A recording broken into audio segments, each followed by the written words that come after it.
Under Regulation A, there are two offering tiers, each with a different limit on maximum dollars raised.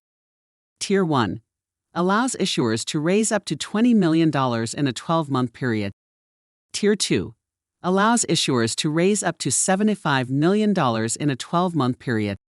The big difference between the two, outside of the maximum dollar limit, is that Tier 2 offerings require an additional financial audit and have additional reporting requirements in order to receive SEC qualification. But even for Tier 1 issuers, there are many states in the country that require the same upfront audit as is needed for a Tier 2. So in the majority of cases, that is something that most issuers will need to do anyway. There is still a difference in post-offering reporting requirements, which is something to consider, with Tier 2 being more involved than Tier 1. In terms of who can invest, the issuer may accept investments from non-accredited as well as accredited investors in both Tier 1 and 2 offerings.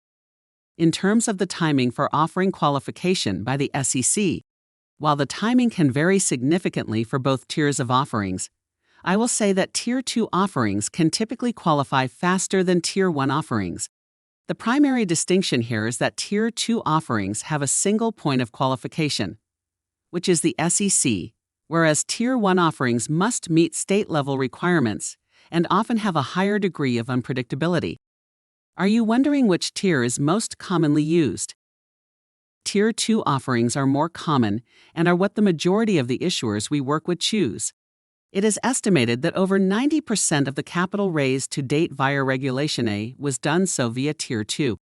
Tier 1 has only accounted for roughly 10% of the total capital raised, and I would expect that percentage to shrink even further as Regulation A grows in popularity. If you need help with your Regulation A capital raise, visit www.funded.capital.